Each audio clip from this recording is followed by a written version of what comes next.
오늘은 제네바 광장 자유시민 포럼 시작하도록 하겠습니다. 예, 우리 유튜브 대표님들 먼저 소개해드리겠습니다. 조신사 TV의 우리 조신사 대표님, 감사합니다. 안녕하세요. 우리 아다미 TV의 김양순 대표님, 안녕하세요. 반갑습니다. 광은경 TV의 우리 옆에 광은경 대표님. 오늘은 초대 손님이네요. 네, 축하합니다. 아니요, 제가 이거 썼어요. 네. 제가 얼굴 내밀어도 되는데 그러면 네. 벌써 얼굴 다 알아요. 미모가 좀 많이 떨어졌어요. 또 주의길 TV, 모리디게 TV의 김병기 대표님, 반갑습니다. 이묘한 TV의 이묘한 목사님. 목사님 감사합니다. 오늘 주제를 정식적으로 좀 말씀을 좀 네, 해주시고, 예. 알겠습니다. 아까부터 했는데 안 된다. 아스트라제네카 문제를 지난주에 다뤘는데 이번 주에 너무 많이 돌아가셨어요. 너무 오래 걸려. 그래서 이거 얘기를 좀 해야 될 것 같습니다. 네. 아스트라제네카 백신 부작용 요 문제 좀 얘기하고요. 그리고 중대범죄수사처 요거 지금 중수청. 중수처라 그러죠. 중수처를 문재인 정권에서 만들려고 하는데 요것과 관련해서 우리 그 윤석열 총장이 사퇴했습니다. 네. 이 문제를 좀 토론해 보도록 하겠습니다. 예. 그리고 우리 광은경 선생님이 그 이제 위안부 문제, 윤미향 씨 문제를 잘 알고 계시기 때문에 그 문제 우리 광은경 선생님하고 같이 이야기를 나눠보도록 하고요. 예, 그리고 또 시간이 나면은 지금 주가가 확 떨어졌거든요.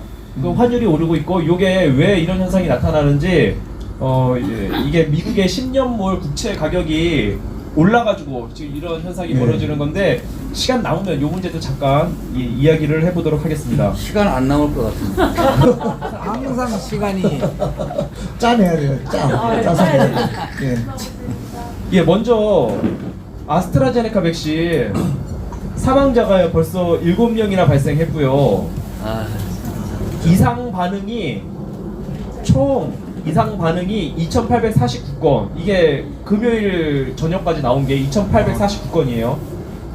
그리고 아나필락시스라 그래가지고 이게 그 주사를 맞고 나면은 그 알레르기 현상이 나타나는 거. 이 아나필락시스 현상이 나타난 게 24건. 와. 그리고 처음으로 경련 환자가 또 나오기도 했고요. 그리고 20대가 사망을 했고 처음으로. 네, 20대가. 그리고 이제 가로세로 연구소의 강용석 소장의 분석에 따르면은 이 코로나로 사망할 확률이 0.00051%라고 합니다. 0.00051%. 0.05도 아니고 0.0. 예, 0이 3개, 0이 0.000 3개 들어가고 51%. 맞네요. 그런데 아스트라제네카 백신을 맞고 사망할 확률은 0.0031%. 훨씬 더 높지. 훨씬 더 높네요. 훨씬 높죠. 예. 그러니까 안 맞는 게 더 나은 높은 겁니다. 그렇죠. 여섯 안 맞는 게 배가. 나은 거죠. 맞았다가는 더 죽는 거지. 진짜. 저번 주에 우리가 이 문제 다뤘잖아요. 네. 분명히 부작용이 있을 거고 예. 분명히 문제가 있을 거다 그랬는데 이게 결과적으로 나왔네요. 그렇죠? 나왔습니다. 예. 이게 되게 빠른 시일 내에 나왔네요. 예, 맞습니다. 이게 오래 걸리지도 않았어요. 되게 단시간 내에 사망자가 발생했어요. 이거 그렇다고 하면은 맞은 사람도 언제 나타날지도 모르는 거 아니에요. 이 부작용이. 네. 그렇죠.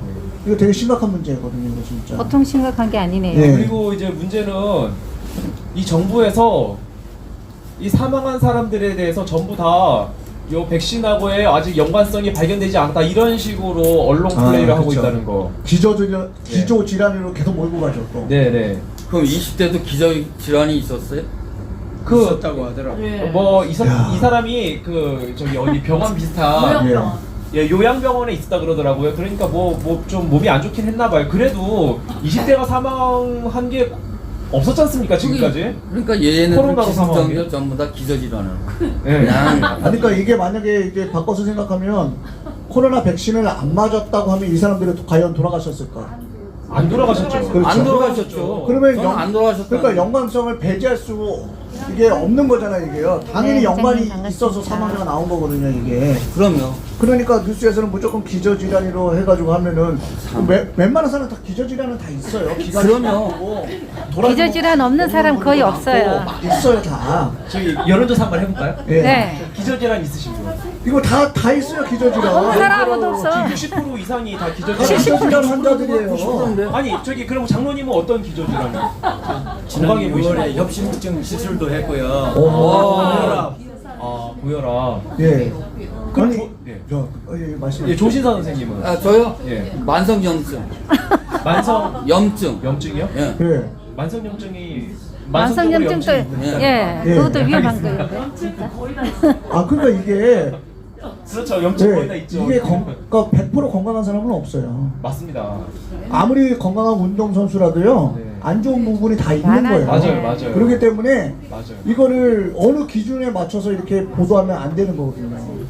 기침 몇 번 했다고 다 기저질환이라고 할 수는 없지만, 이게 지금 기저질환 환자들이라고 다 몰아세울 수는 없는 거예요, 이게. 맞습니다. 그렇잖아요. 아니 제가 또 궁금한 점이 생겨서 예, 지금 예. 남자분들만 기저질환 한번 조사를 해봤는데 여성분들은 이제 약간 좀 부끄러우니까 안 드시는 것 같은데 예. 여성분들은 또 어떤 기저질환 있는지 좀 그거는 저기 종이족주를 받으셔야죠. 좀 손에 드는 거는 눈 감고 이렇게 손 달라고 그럴 수도 없고. 예, 여성분들은 좀 예. 그렇습니까? 괜찮아요. 네. 또. 뭐 안 좋고 우리가 네. 우리 매일 목욕 하잖아. 이게 때가 예. 매일 목욕 매일 때 나오잖아요. 네. 우리 몸에도 그래요. 우리 세포는 매일 죽고 살고를 반복을 합니다. 예.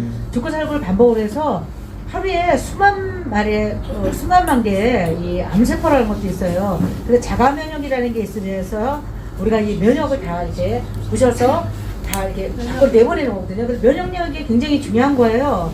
그리고 지금 우한폐렴 아니더라도 이제 다음에는 더 센 거 이런 바이러스가 계속 나올 거예요. 네. 근데 마치 우한폐렴이 전부인 것처럼 이 우한폐렴처럼 이렇게 정치방역 이렇게 정치적으로 쇼를 한다면 우리는 평생을 다른 바이러스 계속 나올 거니까 평생을 이렇게 마스크 써야 되거든요.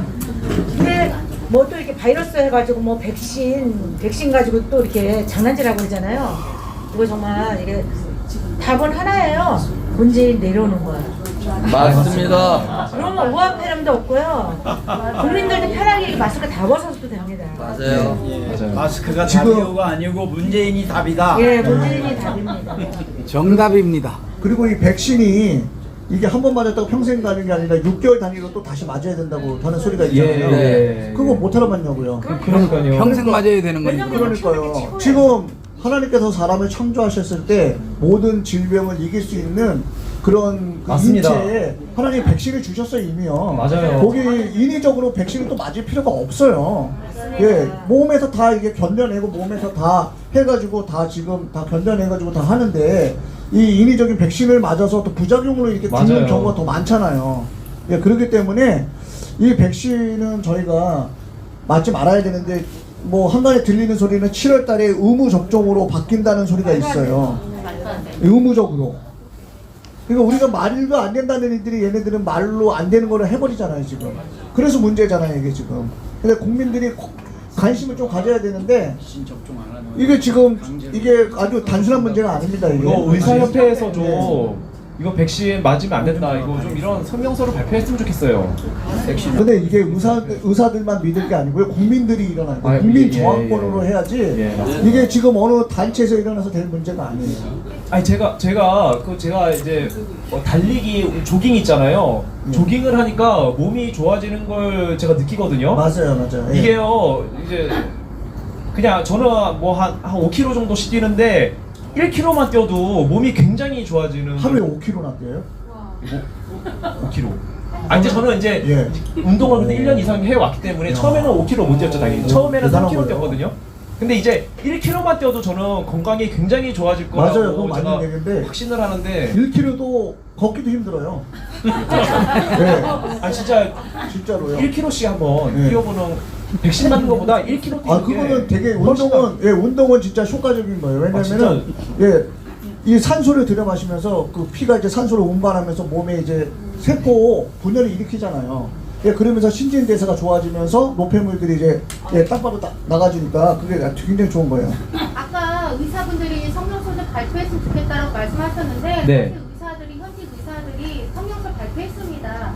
그래요? 아 발표한 분들도 있습니다. 그리고 예. 코로나 맞아요, 미스터리라는 맞아요. 책을 쓴 인천 분이에요. 한의사 원장님. 맞아요. 그분하고 네. 서울대 의대에서 교수 생활 30년 한 의과대학 교수도 이왕재 교수라는 분이 있는데 네네. 성명서를 다시 발표를 했어요. 서울대의 이왕재 교수님. 이왕재 교수님, 네, 유명하신 분. 그다음에 코로나와 또 백신에 관련돼서 네. 그 부분에 대해서 지금 포럼도 하면서 많이 사람들한테 이거 뭐 반국가적인 것이 아니라 반정보적인 것이 아니라 진리는 진리이기 때문에 학자의 양심으로 자기는 얘기하겠다. 네, 얼마 했어요. 전에 포럼도 했거든요. 면역이 의사들의 움직임이 60%가 보일 것은 있어요. 상승. 아 예. 그분이 하신 말씀이 네. 지금 코로나로 죽은 사람들을 검사했고 네. 그 다음에 그 백신으로 죽은 사람들을 검사했는데 네. 원인이 똑같아요. 백신을 죽은 사람, 코로나 죽은 백신으로 사람. 죽었다고 아, 그래요? 코로나로 죽은 사람을 해부해서 확인해봤고 백신으로 죽은 사람을 해부해서 확인해봤는데 그분이 서울대 이왕재 교수님이요? 이영재 교수님이 하신 말씀입니다. 그리고 전 세계적으로 지금 코로나로 그리고 또 이렇게 백신으로 네. 그 이제 그 문제들이 일어나잖아요. 네. 보고되는 게 1%로 보고 있어요. 보고되는 게 네. 세계적으로 그 코로나에 관련된 그 정보들이 네. 1%만 공유되고 있다 얘기하는 거예요. 아. 나머지는 전부 다 각 국에서 네. 각 지역에서 전부 다 이렇게 거짓말하고 있는 거죠. 숨기고 있다. 네네. 네. 그러니까 이거는 이영재 그 교수님이 직접 네. 하신 말씀이에요. 아 그래요? 그 원인은 결국은 사이토카인 폭풍이라고 얘기를 하거든요. 그렇죠. 사이토카인 폭풍이라 얘기하죠. 폭풍인데 네. 결국 이게 면역 과잉 반응을 일으키고 예. 그다음에 스테로이드 같은 경우에서 또 면역 억제를 일으켜서 사실상 효과적인 약들을 쓰지를 않고 그 WHO나 이런 보건 일본에서 지정된 약만 사용을 하잖아요. 사실은 코로나 치료되고 있고 네. 그 의사 선생님의 말씀은 백신을 맞는다고 항체가 생길 수는 없다. 바이러스이기 때문에. 네네. 네, 그렇기 때문에 이거 백신을 맞아도 항체가 뭐 생길 수도 없을 뿐더러 생긴다 하더라도 얼마 또 못 가. 일주일을 갈지 한 달을 갈지 그거는 보장을 못하기 때문에 실질적으로는 효과가 없다는 거죠. 제가 다시 말씀드리겠습니다. 여기 잘 안 들렸을 수가 있으니까요. 이 방송 하시는 분들.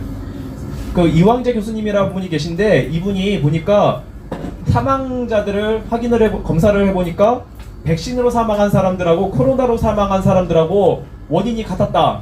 근데 그 원인이 아마도 사이토카인 폭풍에 의한 면역 과민 반응이라고 하죠. 예, 그걸로 사망한 그 증상이 아주 유사했다. 그리고 지금 마지막에 말씀하신 게 그 백신을 맞아도 이게 그 항체가 잘 생기지 않는다.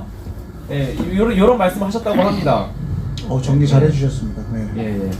자가 면역이 굉장히 아까 제가 봤을 땐 자가 면역이 가장 좋아요. 목사님 말씀하셨잖아요. 하나님이 주신 자가 면역. 예, 자가 면역이 맞습니다. 되는 게 우리가 여기 상처나잖아요.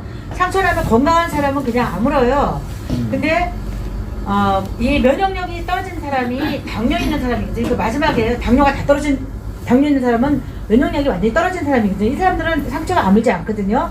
이런 거예요. 그래서 우리가 자가 면역이 굉장히 중요한 거라 단백질이나 비타민, 물 같은 거 이런 거 운동 이런 굉장히 중요한 거예요. 맞아요. 근데 이렇게 백신 같은 걸 괜히 잘못 맞아서 멀쩡히 살아있을 있는 사람이 죽는 그러니까요. 이거 왜 너무 맞아요, 억울하잖아요. 그래서 근데 그것도 이제 의무화를 시키겠다는 거예요. 강제로 맞기 때문에 강제로 맞아야 막았다는 되는 거예요. 거예요. 이게 말이나 돼요? 인권 침해죠. 인권 침해. 아니 인권 우리가 침해죠, 이거. 개돼지 뭐 소 뭐 이렇게 왜 그 농장에 그렇죠. 왜 그렇지. 돼지 콜레라. 돼지하고 뭐 소 같은 거에 이렇게 키우는데 네. 이런데 이제 강제로 막 우리가 맞히잖아요. 가축도 아니고. 그러니까 우리 사람을 어떻게 그 말도 안 되는 거죠. 그러니까요. 4월 달에 문재인이가 맞겠다고 그랬는데 아스트라제네카.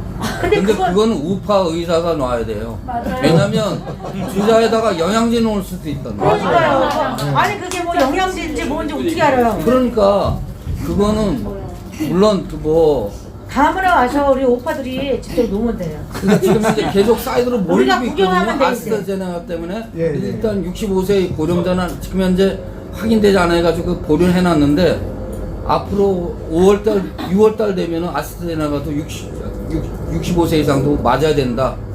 이제 강제적으로 나올 것 같아요. 그래 이게 지금 안 돼요 이게 진짜. 그래서 문재인이가 자기가 아스트라제네카를 맞겠다 4월 달에. 근데 이거는 백신인지 영양제 놓는 건지 그건 그렇죠. 그리고 이게 사모님. 그리고 사실 백신을 맞는 이유가 다시 경제 활동이나 우리의 일상생활로 원래대로 돌아가는 예, 목표가 예. 돼야 되는데 네. 이스라엘에 있는 의사가 그랬대요. 백신을 맞아도 마스크는 더 써야 될 것이다 라고 얘기를 했다는 거죠. 그러니까 결국은 이 우리나라뿐만이 아니라 전 세계적으로 지금 같은 한 움직임에 의해서 움직여지는 것을 보면 백신은 일단 강제로 맞추려고 하는 의도 뒤에 결국은 또 마스크도 못 벗게 하는, 결국은 이게 백신을 맞았다고 하면 항체가 있거나 하면 자유롭게 우리가 일상생활하고 마스크 그렇죠. 벗고 경제활동 재개하고 이렇게 그렇죠. 일상으로 다시 돌아가야 되는데 결국 그런 부분에 있어서 예전으로 다시 돌아갈 수 없이 이제 통제는 계속 하겠다라는 것이 저희가 있기 때문에 사실 이게 백신 맞는 의미도 없다라는 거죠. 예, 맞습니다. 국민들의 기대는 예, 사실 맞아요, 원래 맞아요. 그대로 돌아가는 건데 그거랑은 전혀 상관이 없게 앞자리도 안 돌아가는 드시지. 참. 지금 접종률이 어떻게 되죠? 그거 아직 조사는 못 하셨나요? 혹시 접종률이 지금 백신 접종률? 백신 접종률이요? 예. 지금 한 몇만 명 맞았죠 지금? 20만 명 아니, 20, 20 몇만 명이요? 23만 명인가 23만 벌써 23만 명 맞았네요. 세상에. 많이 맞았네요. 네. 그거 뭐 갖다 예. 맞아야 된다고 그러니까는 요양병 같은 특히 데는 강제로 맞추니까. 그 지방 예, 있는 예. 분들은 거의 80% 이상 맞아요. 23만 명 중에 7명이면 한 몇 프로 정도 되는 건가요? 그게 이게? 이제 이게 0.003%. 예. 이게 정말 더 맞으면 맞을수록 사망률은 더 나올 거란 말이죠.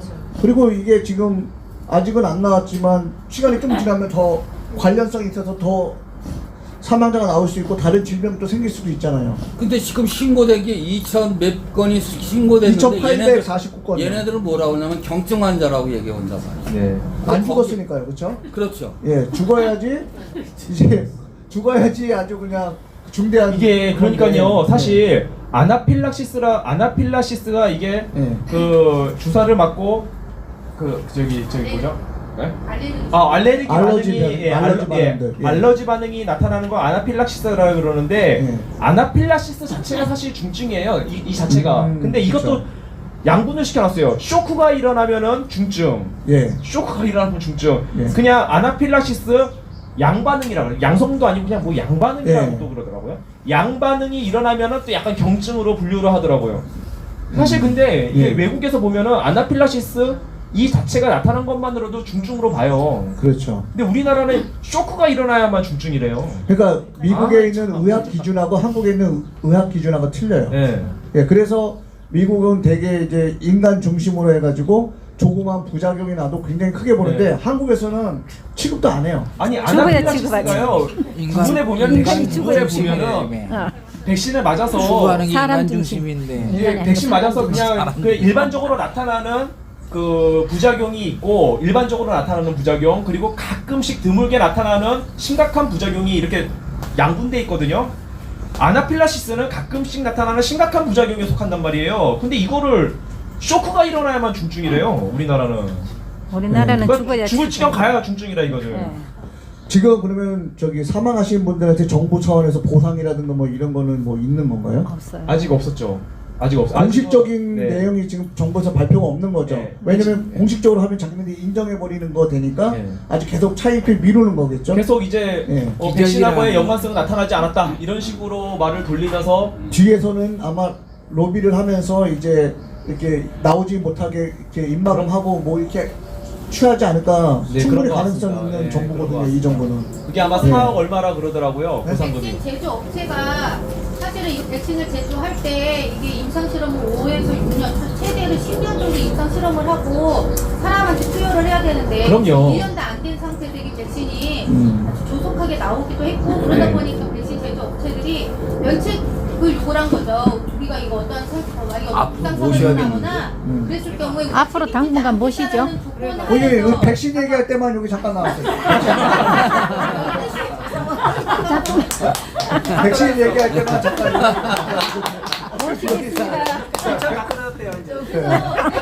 면책 요구를 했기 때문에 정부에서도 그러니까 결국은 우리 국민들이나 전 세계 모든 사람들이 백신 강제 접종을 맞아야 되는가 동시에 네.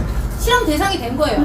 쥐에게나 할 수 있는 실험 대상을 지금 사람들한테 하고 있다는 거예요. 야, 이게 그러니까요. 이게 제약회사가 지금 어마어마한 돈을 벌고 있을 뿐만이 아니라 엄청난 그 정보를 완전히 국민 전체를 수십억 명을 실험을 해가지고 여기서 어마어마한 데이터와 정보를 지금 얻어가고 있겠죠 지금. 그것만 끝나면은 아니죠. 또 거기에서 이제 정부로서 이제 정치자금 로비가 또 있겠죠. 아 물론 그렇겠죠. 예.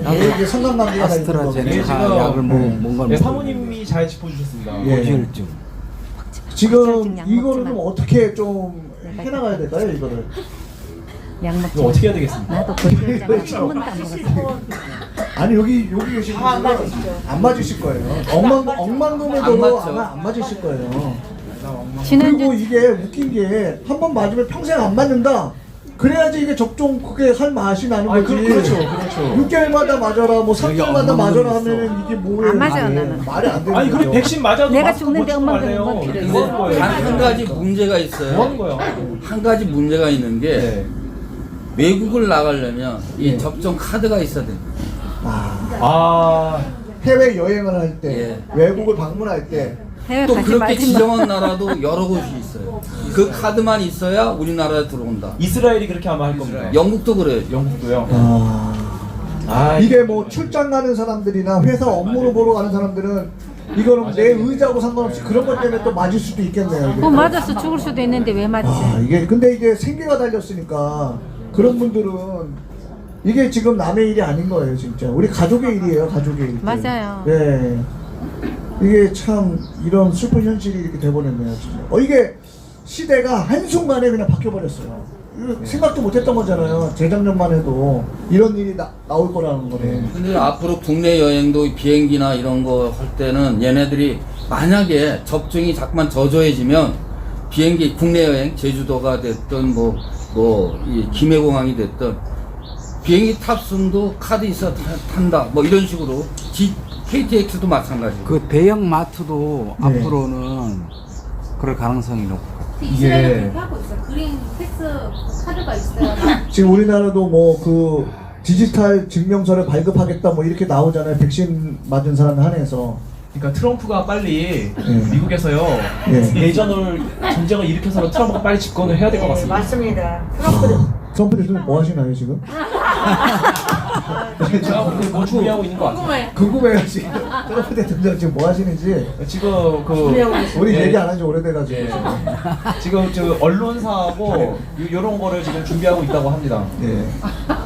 그러니까 어느 순간에 또 이렇게 좀 이렇게 갑자기 딱 나타나서 좀 해주셨으면 너무 감사할 것 같은데. 아니 우리나라에서 만약에 이 우파 정부로 바뀐다고 해도 우파 정부 정치는 똑같아요. 다 아마 백신 맞으라고 할 거예요. 이쪽 사람들도. 이미 물들 대로 다 물이 들어서 예. 그놈이 그놈이에요. 진짜 어떤 이 기독교적인 사고관하고 이런 진짜 보수적인 이런 가치관을 갖고 있는 분이 정치를 해야 되는데. 네. 예. 아 이거 참. 예예. 그 서울대 병원 그 의사 교수님 말씀하신 건데요. 이게 네이버에 나온 거거든요. 네. 좀 크게 말씀해 주시면 이게 유튜버로.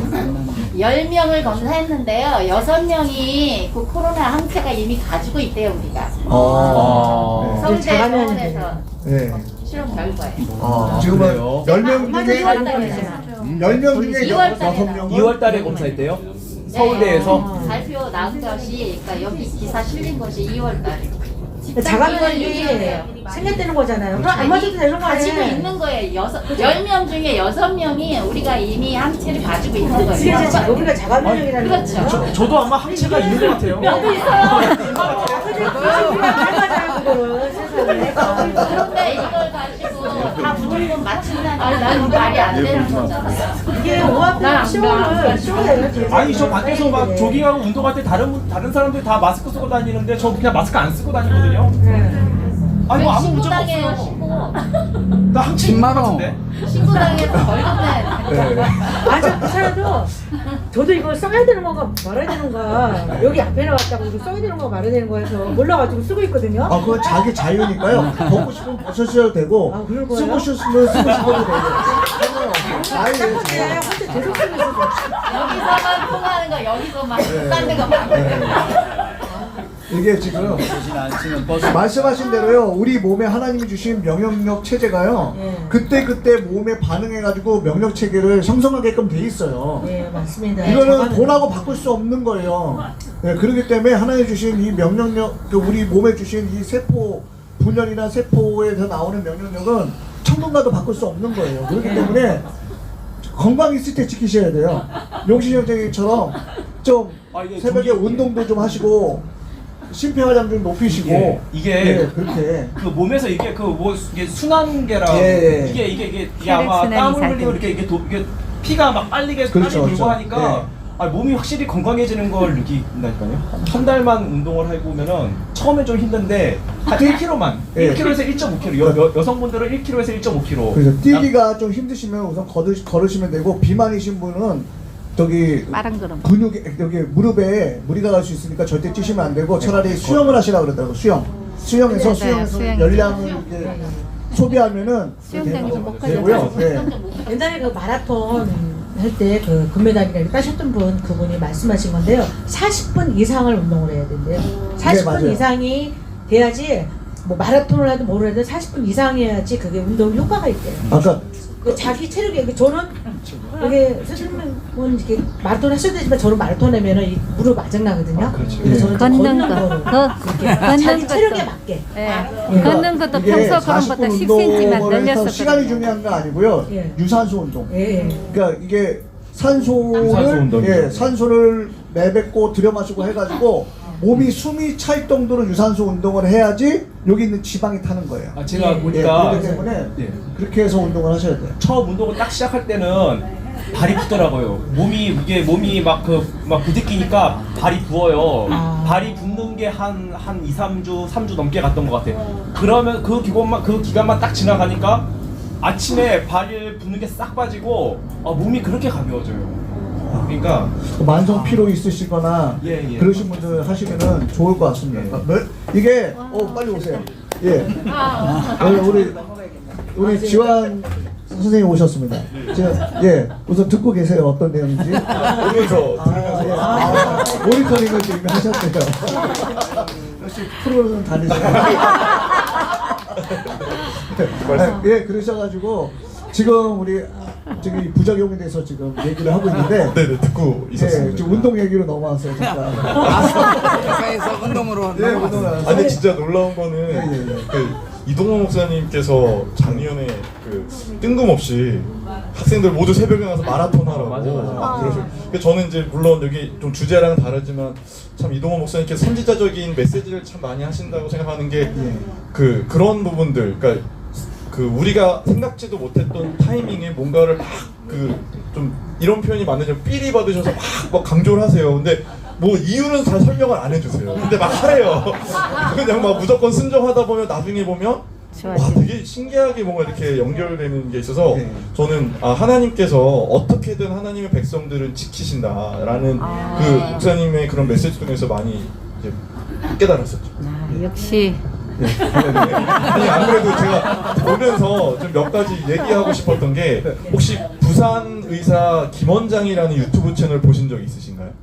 그 젊은 부산 의사가 있는데 굉장히 말을 조용조용하게 잘해가지고 미국에서 의사 중에서 유명한 사람은 이제 지난주에 났던 장항준 내과고 한국에선 부산 의사라는 김원장이라는데 그 사람이 아스트라제네카를 맞고 이제 그 후기를 영상을 어젯밤에 올린 거예요. 그래서 제가 그거를 봤어요. 했더니 어젯밤? 네, 어젯밤에 딱 따끈따끈한 뉴스예요. 네, 그래서 봤는데 그 사람이 이제 의사라서 이제 어쩔 수 없이 그걸 맞았는데 원래는 자기도 이게 좀 문제점이 있다라고 생각을 했지만 어찌됐건 자기는 의사로서 이제 환자들을 다뤄야 되기 때문에 어떤 먼저 맞는 차원에서 맞았는데 맞고 나서 10시간 정도 딱 뒤에 열이 38.5도까지 올라갔다는 거예요. 그래서 너무 힘들어가지고 그 여러 가지 약을 자기가 이제 준비해서 먹었는데 제일 잘 들었던 게 요건 이제 정보인데 타이레놀 그 아세트 아미노산이니까 아니 아세트 뭔데요? 그게 타이레놀 성분을 먹었더니 그 증상이 완화가 됐대요. 그래서 만약에 근데 실제로 미국에서는 무조건 타이레놀 먹으라고 그러는데 우리나라에서는 이런 정보도 안 줘요. 그러니까 이거를 최소한 이 가장 잘 드는 약이 뭔지는 좀 알려줘야 되는데 그냥 무조건 정부방 의자라고 해놓고는 우리한테 개인적으로 이거를 어떻게 대처할 방법을 전혀 알려주는데 그 사람이 딱 타이레놀 먹고 버티는데 너무 이게 통증이 너무 심해서 그 하루 전날 맞으신 의사 선생님한테 동료 의사한테 전화를 했더니 응급실에 실려가 있다는 거예요. 그래가지고 참 심각하다. 이게 아니 뭐 하는 짓이야 도대체. 그러니까 그래서 이제 이분 얘기로는 원래 독감 예방 주사, 독감 백신도 매년 맞으면 연간 한 20만 명 정도가 사망을 한대요. 그런데도 불구하고 맞는 이유는 독감 백신을 맞으면서 그 돌아가실 수 있는 분들이 안 돌아가는 비율이 생기기 때문에 20명도 적은 비율이라서 이제 그거를 맞는 게 예방 효과가 있다라는 어떤 이제 지난주에 말씀드렸던 마이너스 효과, 플러스 효과를 비교했을 때 연세가 많으신 분은 독감 예방 접종이 위험해도 맞아도 이게 플러스다 해서 맞는 거라는데 이거는 독감 백신만 해도 그렇게 사망자가 나오는 독감 백신이지만 증상이 없대요. 거기는 맞았다고 해서 열이 난다든가 뭐 통증이 생기다는 이런 게 없는데 이 백신은 정말로 문제가 많은 게 너무 아프다는 거예요. 그냥 감기 앓는 이 코로나 앓는 거랑 똑같은 증상으로 고생을 하는데 그래서 자기 병원 30명한테 전화로 이 서칭을 했더니 거의 70-80%가 중증으로 이렇게 고통을 받고 있다는 겁니다. 이 백신이. 그러니까 이건 의사가 하는 얘기니까 굉장히 정확한. 그러니까 아까 사모님 말씀하신 대로 백신으로 사망한 사람하고 코로나로 사망한 사람하고 사망 원인이 같다. 이렇게 같다, 맞는 거예요, 맞아요. 이게. 네, 지금 말씀하신 김 원장님은 네. 사실은 이제 그 처방으로서 네. 아세트가 들어간 타이레놀 성분의 약을 네. 복용을 했다는 거잖아요. 그래서 네. 그 증상을 완화했는데 아까 제가 오시기 전에 말씀드린 그 서울대 교수 네. 이왕재 이왕재 교수 교수. 뭐냐면 절대 해열제 먹지 말아라. 네. 왜냐면 우리 몸에서 발열, 열을 낸다는 거는 우리가 이제 몸에 있는 뭐 전달세포가 그다음에 이제 뭐 비세포를 불러대고 네. 해서 이게 항체들이 생길 수 있게 면역 반응을 일으키는 건데 거기다가 우리가 불을 끄는 거나 마찬가지다. 그래서 정확한 얘기인 게 이게 원래 열이 나는 게 바이러스가 열을 내는 게 아니라 바이러스가 들어와 있다는 걸 내 몸이 알게 해주는 게 이제 열이 그 면역 반응이라고 해서 그 이제 우리 하나님이 주신 우리 자체의 방어 기능이거든요. 그래서 정확하게 말씀이 85도가 넘어가면 근데 너무 고통스러워서 이제 아마 열이 나보신 기억은 날 거예요. 이렇게 39도가 넘어가면요 식사도 안 되고 잠도 안 자고 가만히 있는 것도 고통스러워서 이제 타이레놀 같은 걸 먹으면 이게 열을 낮춰서 고통을 줄이는데 대신에 이제 85도 미만인 사람이 해열제를 먹으면 몸에서 면역 반응이 작동을 안 하면서 내 몸에 아무것도 없는 듯이 느껴서 면역을 막 생성하는 호르몬들이나 이런 체계들이 작동을 안 하는 거죠. 그래서 이제 38.5도 이상 올라갈 갈 때만 넘어가면은 먹어도 된다. 타이레놀을 먹는 게 더 이득이 되는 거죠. 그러니까 물론 85도 안 될 때는 좀 버티는 게 몸에서 막 면역 체계가 작동하게 만드는 효과가 있어서 좋지만 넘어가면 이 고통이 너무 커서 그래서 이 원장은 무조건 먹으라는 얘기를 하더라고요. 그러니까 이게 버텨볼 때까지 버텨보고 정 안 좋다 싶으면은 뭐 아니 어차피 코로나로 고통받는 그러니까 코로나로 고통받는 이거 그러니까 백신을 네. 맞아도 똑같은 고통이 오면 코로나 걸리고 마는 게 낫잖아요. 맞아요. 그렇잖아요. 그쵸. 아니, 그리고 지금 문제가 지난주도 다뤘지만 사망률이 이렇게 낮은데 네. 이렇게 위험성이 있는 백신을 막 국민 세금을 엄청 들여가면서 막 수송해가지고 맞춰가는 도대체 이 사회적인 이득이 얼마나 있냐라는 걸 아무도 지금 질문할 수 없는 분위기가 됐다는 거예요. 그 저는 이게 참 무섭다고 생각하는 게 사회 분위기가 바뀌었다라는 게 저는 무섭거든요. 이 코로나 이후에 지금도 그래요. 길거리 가다 누가 마스크를 딱 안 하면 딱 벌써 표정이 사람들이 딱 보면서 그게 어떤 코로나 이런 게 아니라 그냥 기분 나쁜 거. 저 사람이 뭔가 나를 되게 무례한 행동을 하는 왜 그런 거 있잖아요. 깜빡이 안 켜고 차 들어왔을 때 내 앞에서 전혀 상관없는데 기분 확 나빠지잖아요. 그런 식의 어떤 사람들 간의 관계를 깨고 이 사회를 좀 더 개인주의되고 뭔가 이렇게 조금 안 좋은 방향으로 흘러가게 만드는 결과를 낳고 있다라는 게 이 코로나로 인해 사람이 죽는 것보다 더 무서운 결과가 아닌가. 저는 그게 더 좀 제가 한 가지 얘기하고 싶은 게 한동안 저는 잘 안 역병 네네. 코로나가 아니고 역병 공갈 문자 네네네. 공갈 문자 이렇게 있는데 내가 어젠가 지워보니까 간혹 한꺼번에 지우는데요. 네네. 몇 개가 됐느냐면 398개. 그럼 뭐 내가 볼 때는 뭐 한 일주일 남짓밖에 안 된 것 같은데. 네. 그게 뭐 중수본이나 이런 데서 보낸 문자예요. 그러니까 이렇게 계속 떨어지니까 심리적으로 지겨워 죽겠어요 진짜. 저는 그거 막았어요. 아 그래 막는 거에 막는하게 아예 막는. 아 근데 이런 게 있어요. 막아놨어. 마스크를 벗으면 마치 사람들이 벗은 사람이 코로나 걸린 사람인 줄 알아. 뭔가 죄 짓고 범죄한 걸린 사람을 다 취급을 해요. 왜냐면 저도 이렇게 저기 면역력도 있고 코로나 걸리지 않았잖아요. 근데 그렇게 생각을 해요 사람들이. 네네. 그리고 막 경계하고 그게 참 웃긴 거고요. 그다음에 제가 아이들이 학교 가는 모습을 보면서 제가 어떤 생각을 했냐면 두 저기 남매가 이 저기 마스크를 쓰면서 막 이렇게 가더라고요. 근데 집에서는 사실 마스크 안 쓰거든요. 둘이 안 쓰잖아요. 집에서 엄마 아빠 다 가족들이 안 쓰잖아요. 근데 나와서는 내가 가족이어도 마스크를 쓰고 있어야 된다는 거. 이거 좀 잘못된 거예요. 아니 우리가 이거 세뇌. 아니 그 정부라는 거는 국가라는 거는 그 어쩌든지 국민을 좀 편하게 해줘야 될 거 아닙니까? 국민은 그런 못 말을 살게 하더라도 우리가 좀 뭐 정부가 잘 모르니까 뭐 의료 지식이 없다 손 치더라도 말을 하더라도 우리가 이렇게 밀폐된 장소에서는 좀 마이크를 쓰시되 야외에서는 좀 안 써도 되지 않겠는가? 좀 안 쓰는 사람 있어도 서로 이해해주고 좀 이런 멘트라도 좀 해주면 안 됩니까? 아니요, 예를 들어서 저기 양성인 사람, 오한폐렴에 걸린 사람은 그렇지, 꼭 그렇지. 마스크를 그렇지. 써야 되고 그런 아닌 사람들은 자유롭게 우리가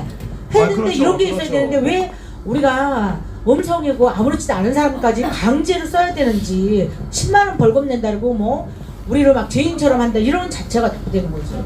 그것이 서로 개인 대 개인 간의 감시를 유도하기 위해서 그런 것 같아요. 길들이기. 북한 같아. 예. 그러니까 이게 저는 성경에 나와 있는 우상을 섬기려고 하는 인간의 어떤 악한 본성이 있는데 그거를 굉장히 조심하라고 성경은 경고를 하잖아요. 근데 그 우상을 섬기고자 하는 어떤 아랫사람의 그 성향, 그 어떤 욕심도 있지만 권력자들은 자기가 우상이 되고자 하는 욕심도 존재를 하거든요. 근데 정부가 마스크를 써라 마라 우리한테 그러니까 권고는 할 수 있어요.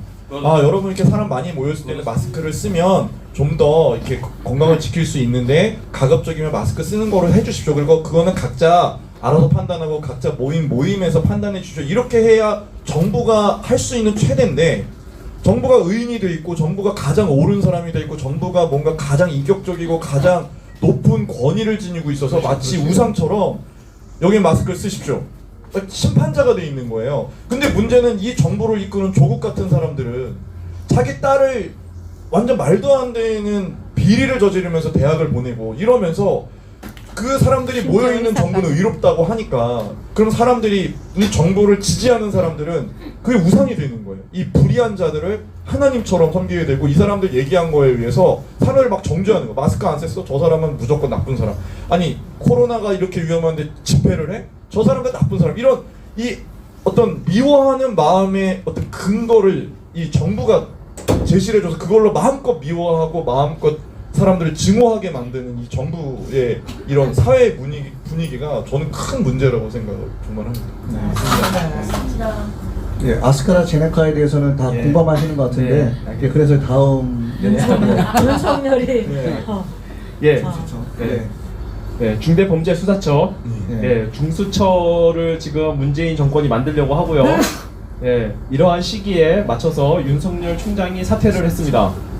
자, 윤석열 총장이 사퇴하면서 좀 했던 얘기를 제가 일단 요 한번 말씀을 드려볼게요. 윤석열 씨가 그 사퇴한 그날 그 기자회견 했을 때 한 얘기입니다. 요거는요. 이 나라를 지탱해온 헌법 정신과 법치 시스템이 파괴되고 있습니다. 그 피해는 오로지 국민에게 돌아갈 것입니다. 우리 사회가 오랜 세월 쌓아올린 상식과 정의가 무너지는 모습을 더 이상 지켜보기 어렵습니다. 검찰에서의 역할은 여기까지입니다. 자, 이제 그래서 윤석열 씨가 사퇴한 이유가 뭐냐면은 이겁니다. 검찰의 수사권과 공소권을 분리하지 말라는 거예요. 예, 요거를 혹시 이제 대부분 다 아시겠지만 모르시는 분도 있기 때문에 이거 잠깐만 설명을 해드릴게요.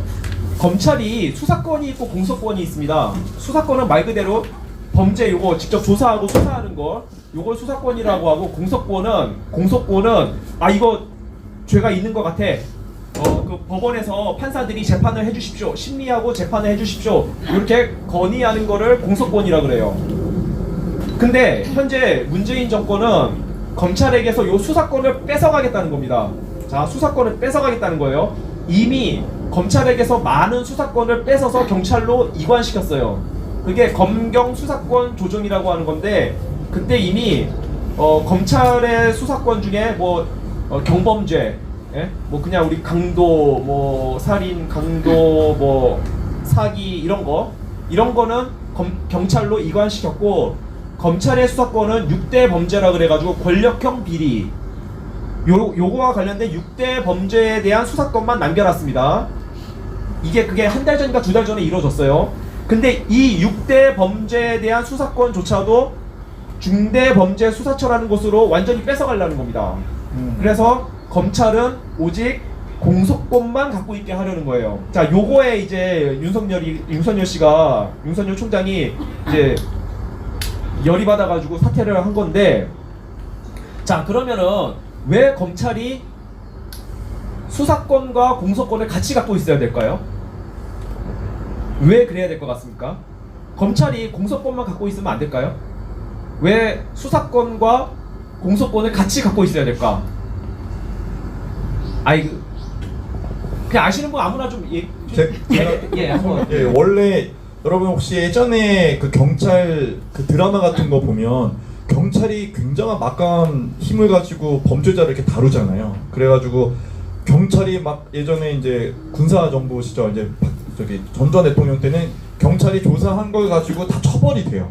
근데 이제 문제가 그게 뭐냐면 경찰은 수가 너무 많고 또 범죄자랑 직접 만나다 보니까 감정적이 되게 쉬워요. 그래가지고 사실은 우리가 굉장히 공산주의한테 이렇게 정신을 뺏긴 것 중에 하나가 영화거든요. 영화. 그러니까 공공의 적 뭐 이런 영화를 보면 우리 경찰 내 편인 경찰이 막 깡패를 막 이런 책으로 막 때리고 막 이럴 때 우리가 카타르시스를 느끼는데, 이게 공산주의라는 걸 아무도 모르더라고요. 특히 젊은 사람들이.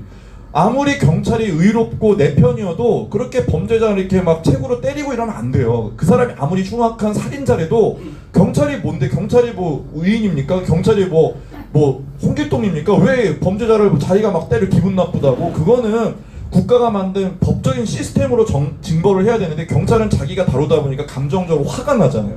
그럼 막 귀싸대게 때리고 이러는 건데, 그거를 못하게 하기 위해서 이제 수사권을 분리를 해서 수사는 경찰이 하는데, 경찰이 한 수사에 대해서 법적인 효과가 있는지 없는지를 검찰이 한 번 더 점검하게. 그럼 검찰은 이미 수사하는 과정에서 범죄자를 만난 적도 없고, 그리고 이제 검사는 숫자가 적고 일반인들과 만나기가 어려운 입장이기 때문에 이런 비리 문제에서 좀 자유롭거든요. 원래는 그랬어요, 옛날에. 그래서 예전에는 전두환 대통령 때만 해도 경찰이 조사 다 하면 검사가 뭘 했냐면 그냥 그거 재판장한테 요렇게 경찰이 조사했는데 이거 재판해 주세요 하고, 재판을 진행하는 약간 변호사, 왜 우리도 이렇게 변호사 선임하듯이 경찰의 변호사 역할을 하는 게 검사였어요. 근데 경찰이 너무 비리도 많이 터지고 막 범죄 저지른 사람 막 때리기도 하고 막 이러면서, 아니다, 경찰이 조사한 걸 한 번 더 객관적으로 누군가 봐야 돼. 그러면서 수사권은 경찰, 그리고 이거를 법적으로 실제 처벌하는 건 검사가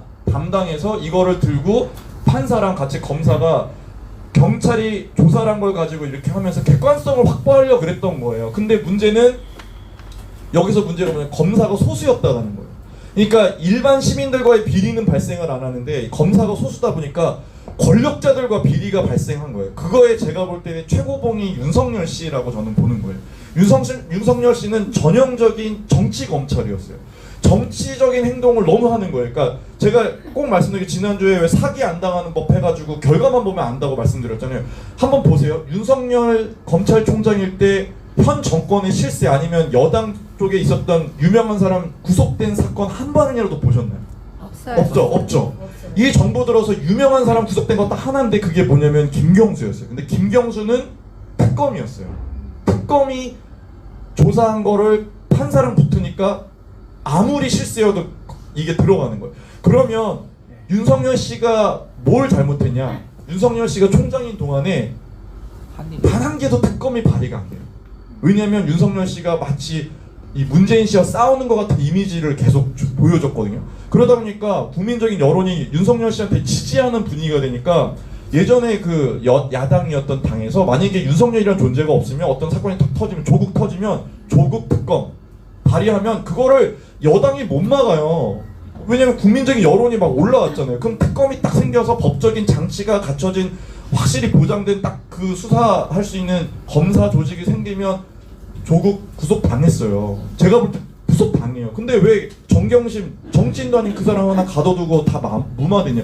이런 식으로 정치적인 활동을 하는 검찰이 됐다는 게 문제다 보니까 이제 사실은 저변에 이 검찰도 좀 손을 봐야 된다라는 이 저변에 이 정치인들이나 사회 이제 리더들 중에 공감대가 있는데 이거를 역이용해 가지고 이제 공수처라든가 이런 이 중수처를 만들어서 검찰의 힘을 빼는 것까지는 공감대가 형성인데 그 뺀 거를 여당에 유리한 조직을 만들어서 한데 그거는 정치 검찰을 강화시키는 거지 약화시키는 게 아니잖아요. 지금 이게 그런 문제를 가지게 되면서 이제 경찰이 이제 수사권이 넘어간 건 사실은 정치적으로 힘 있는 수사에 대한 권한을 가져간 건 제가 없는 걸로 알고 있거든요. 근데 진짜 이 정치권에 힘을 주는 수사는 다 요 중수처에서 가져가 버리면서 그 사람들만 잘 뽑아놓으면 아무도 구속을 안 당하는 이런 상황이 벌어지게 된다는 거예요. 이게 제가 한번 이야기할게요. 뭐 그거는 복잡하게 생각할 거 없고 경찰은 이 권력이 마음대로 쪼물딱 할 수 있고 검찰은 그래도 마음대로 좀 다루기 힘든 존재이기 때문에 이 권력이 검찰을 장악하려고 그게 그렇죠. 결국 뭐 조국인을 얘기했던 게 뭐예요? 검찰 개혁이라고 검찰을 한 것이에요. 그 바닥에. 그런데 지금 일본의 지금 자료를 지금 찾아보니까 일본에는 뭐 그렇게 완전히 분리된 거 검찰과 경찰의 관계가 협력 관계. 그러니까 수사권 자체를 검찰 수사권 자체를 빼앗지는 않은 것 같아요. 아 그럼요. 그래서 지금 검찰 수사권 뺏는 거는 우리나라 최초예요 이게. 이거는 뭐 국민 저항권으로 엎어야 되는 거지. 자 이건 말로 되는 이거는요. 자 이렇게 아까 좀 말씀도 하셨는데 뭐 그런 면도 있을 수가 있어요. 예, 그런 부분도 있을 수 있는데 문제의 본질은 아까 목사님께서 말씀하신 검찰을 해체하려고 한다는 겁니다. 검찰은 이 문재인 정권이 손안에 쥐고 지네 마음대로 흔들 수가 없기 때문에 해체하려고 한다는 거예요. 자, 근데 아까 말씀드렸던 왜 검찰이 수사권과 공소권이 같이 있어야 되느냐. 자, 윤석열 총장이 이렇게 얘기를 했어요. 자, 수사는 기소의 준비 과정이다. 수사는 기소의 준비 과정이다. 그러니까 공소하고 기소하고 똑같은 말이에요. 공소의 준비 과정이다. 재판을 하는 준비 과정이라는 거예요.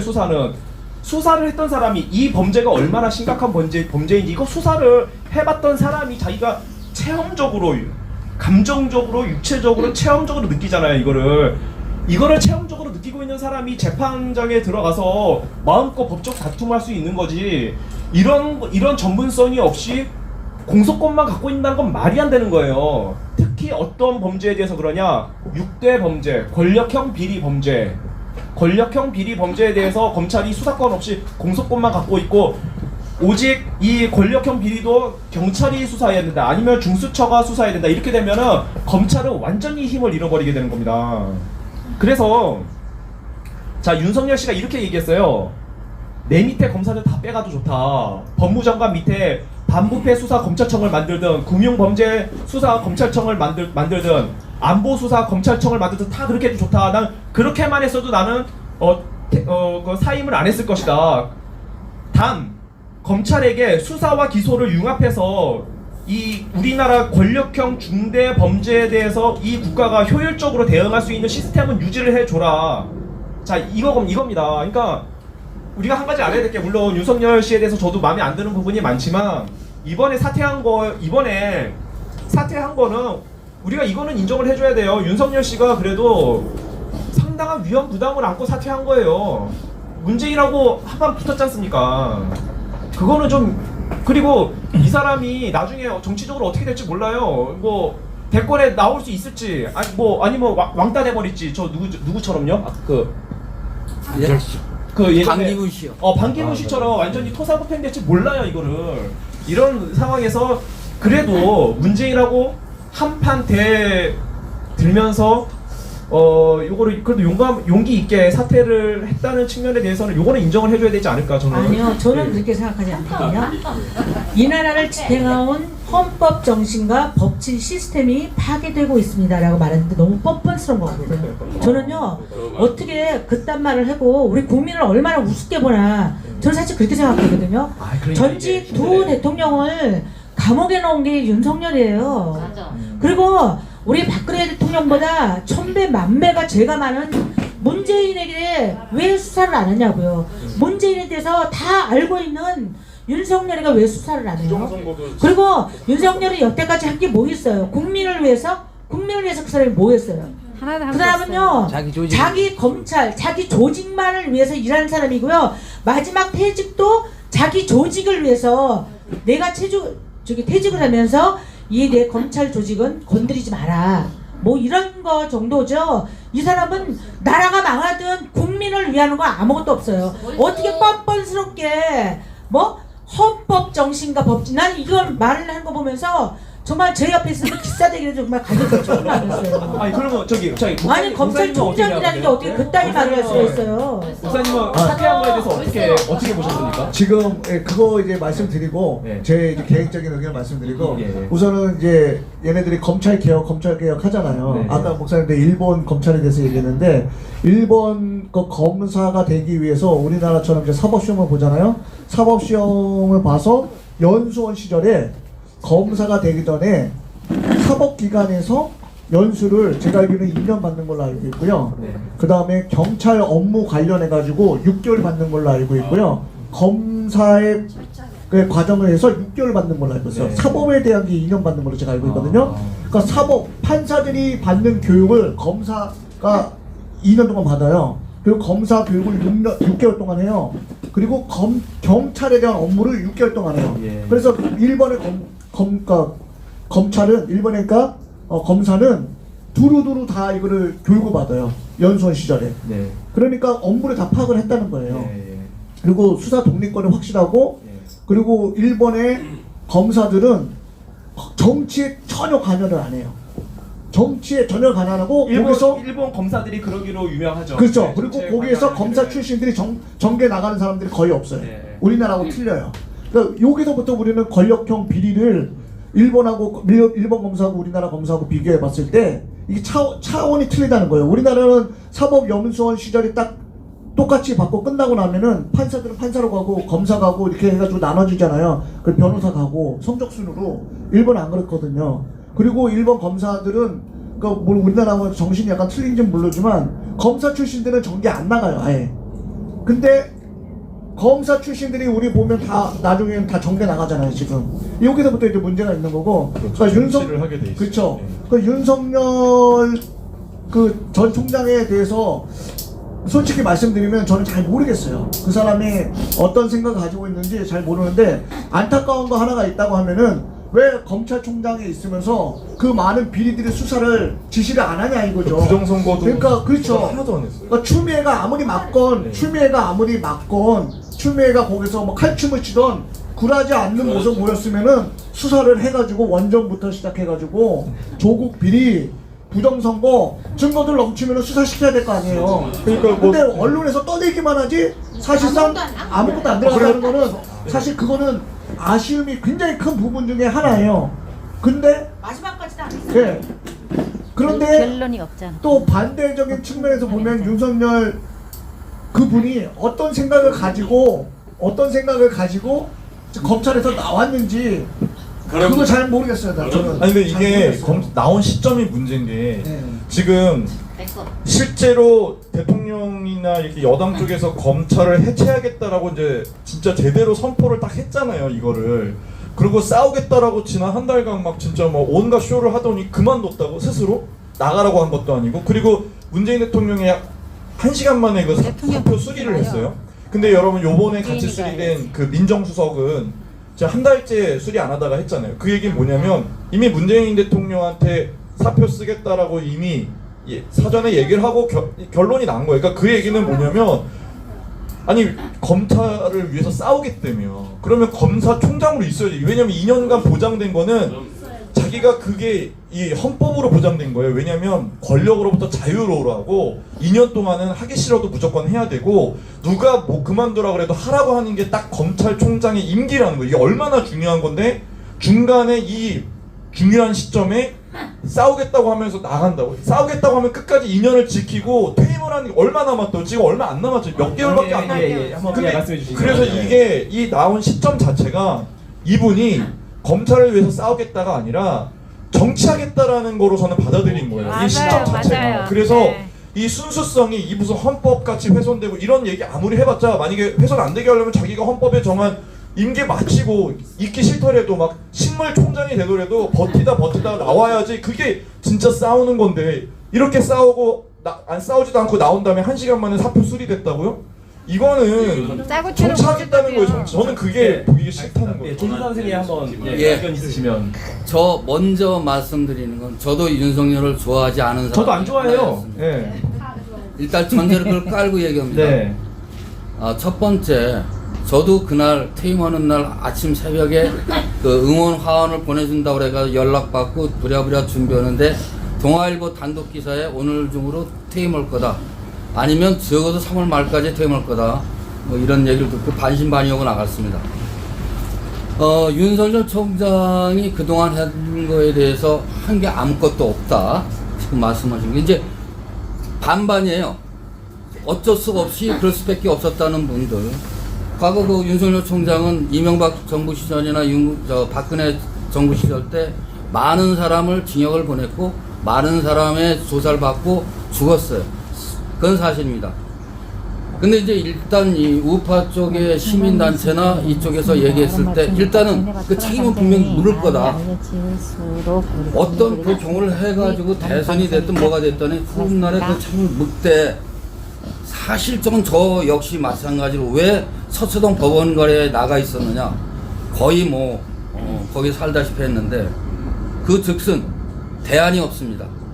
차라리 이재명이나 기타 그 지금 현재 그 신문이나 반문 쪽에서 잡는 것보다는 어쨌든 지금 현재 우파의 리더가 없으니 저들과 독재 정치하고 있는 저들과 싸울 수 있는 사람은 나름대로 윤석열이다 해가지고 응원을 보냈던 건 사실이에요. 그렇지만 지금 왜 그만두었느냐.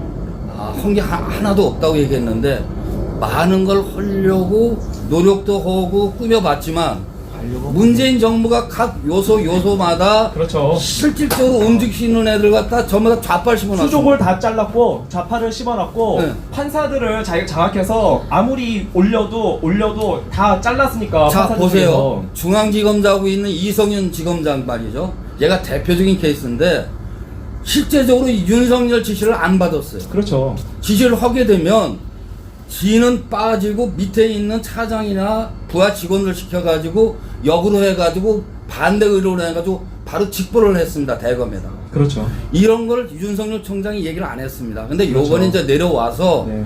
점차적으로 이제 얘기를 하는데 또 한 번 얘기하지만 정치적인 검찰은 있어서는 안 되죠. 사실은.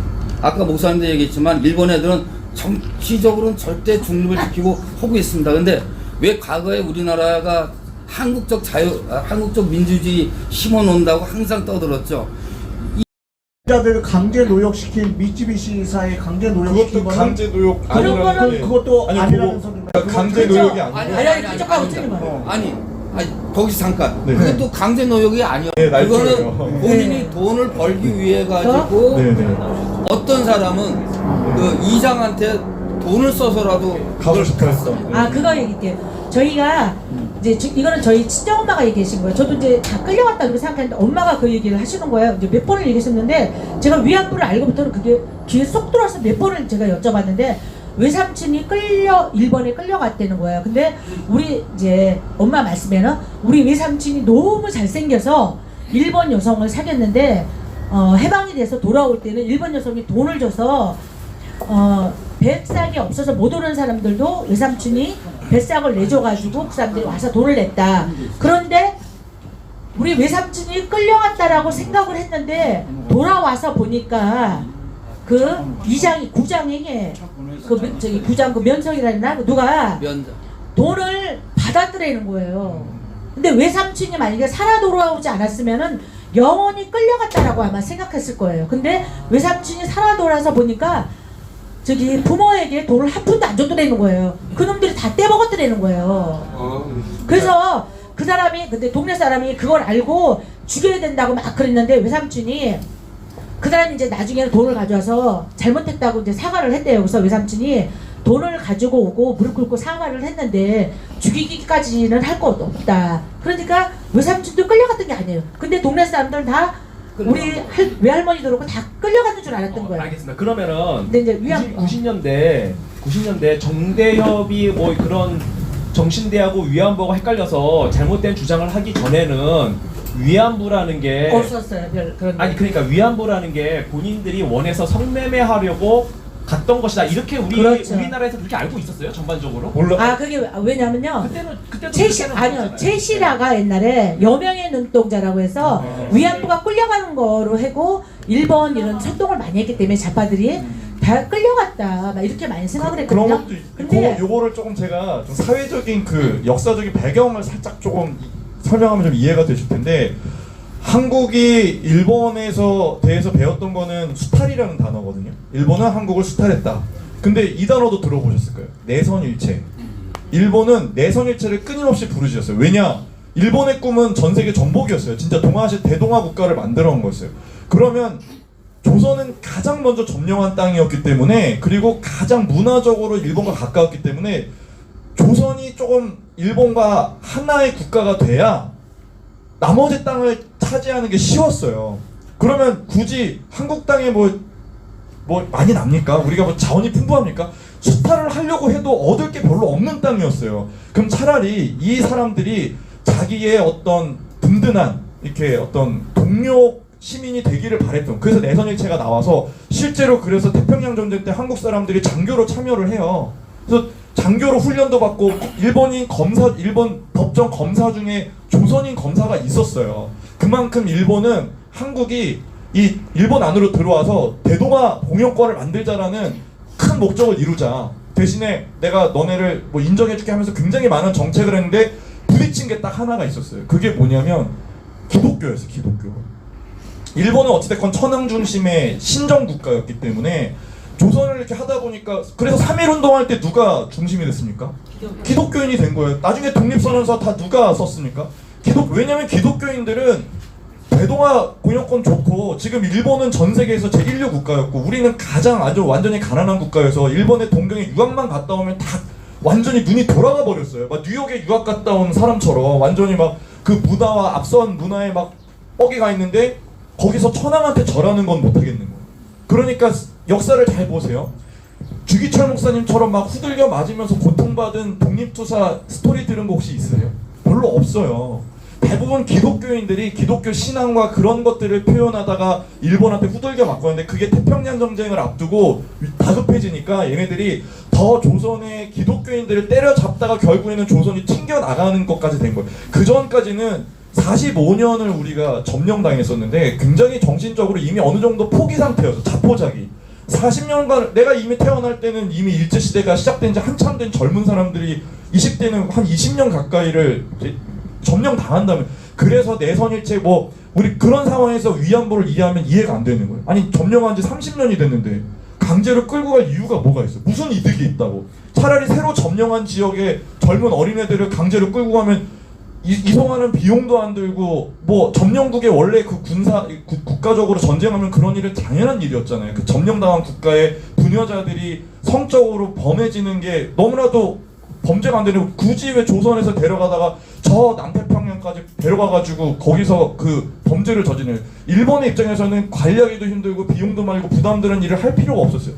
왜 조선인들을 굳이 저 구담도 같은 데 데려가서 강제 노역을 시켰겠어요. 이게 우리가 프레임이 수탈이라는 프레임을 가지고 보면 이런 게 지금 말씀하시는 게 좀 이해가 안 되고 하는데 근데 이거는요 사실은요 우리가 이해를 해야 되는 게 이거는 좌파가 만든 프레임이 아니에요. 우리가 독립을 하고 났을 때 일본과 너무 비교적으로 이렇게 가난하고 너무 약하기 때문에 일본을 극복하기 위해서는 일본한테 우리가 피해를 봤다는 프레임이 우파한테도, 그러니까 이승만 대통령이나 박정희 대통령 때도 이런 프레임이 필요했어요. 그래서 일본을 이겨야 된다. 이런 게 우리 안에 교육이 된 거거든. 근데 이제 우리가 컸잖아요. 우리가 이제 경제적으로 어느 정도 하고 세계적으로 좀 인정받잖아요. 그러면 이제 그거 약간 좀 벗어나야 되는데, 벗어나려다 보니까 굉장히 큰 우리 안에 이 뭔가 그동안 믿고 생각했던 거에 대한 이런 큰 괴로움이 생기는 거예요. 아, 일본은 우리를 무조건 수탈한 것 같고 나쁜 놈이고, 우리는 그거에서 이 독립의 정당성도 없고, 우리가 일본을 극일하는 어떤 그 에너지를 가지고 막 한일 축구만 하면 막 진짜 에너지 보고 했던 그 모든 기억들을 가진 상황에서 이제 일본을 좀 파트너로 인정하고, 일본이 수탈한 게 아니고 사실은 유혹한 거야. 야, 너네 일본인이 될 수 있는 기회를 줄게 한 거에 우리 조상들이 그렇게 넘어갔다라는 게 근데 그렇지 않아요. 부끄러워지는 제가 이런 게 얘기해요. 좀 있는 거예요. 우리는 조선을 누가 팔았다 그러죠? 이완용이 팔았다 그러잖아. 이완용. 근데 고종이 파는 거예요. 고종이 팔았어. 고종이 파는 거예요.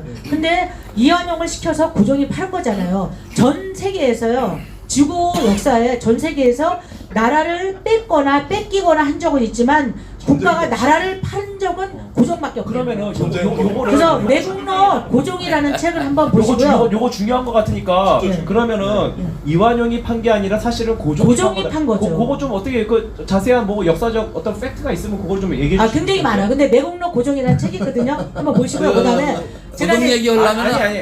고종 얘기하려면 다음으로 미뤄야 다음으로 돼. 미뤄야 돼요. 고종이 뭐 고종이 이렇게 뭐 이거 찍어. 얘 찍어서 파는 거 있어요. 예. 옥새. 문서가 있어요? 예, 있어요. 그럼 저기 유한용을 시켜서 찍은 거잖아요. 그다음에 원래 그다음 제가 이제 위안부 했으니까 위안부 얘기할게요. 네. 위안부가 끌려가지 않았다. 이게 거짓말이라는 거는 그 사람들이 얘기하는 게 뭐냐면은 별을 단 저기 순사가 긴 칼을 차고 끌어갔다는데 별은 일본군의 군인이 돼요. 군인. 네. 근데 순사라고 얘기했잖아. 거짓말이잖아요. 말이 안 돼. 군인하고 순사 틀린 거예요. 그다음에 저는 제가 제일 이상했던 게 공녀로 끌려갔던 여성들은 예쁜 여성들이라든지 이런 끌고 가잖아요. 잠깐만요. 요 질문만 지금 요거 한 번만 할게요. 예. 근데 저기 우리 위안부는 왜 이상하게 가난한 집 여자들만 끌고 갔나? 저는 그게 참 이상했어요. 뭐 끌고 간 사람들 뭐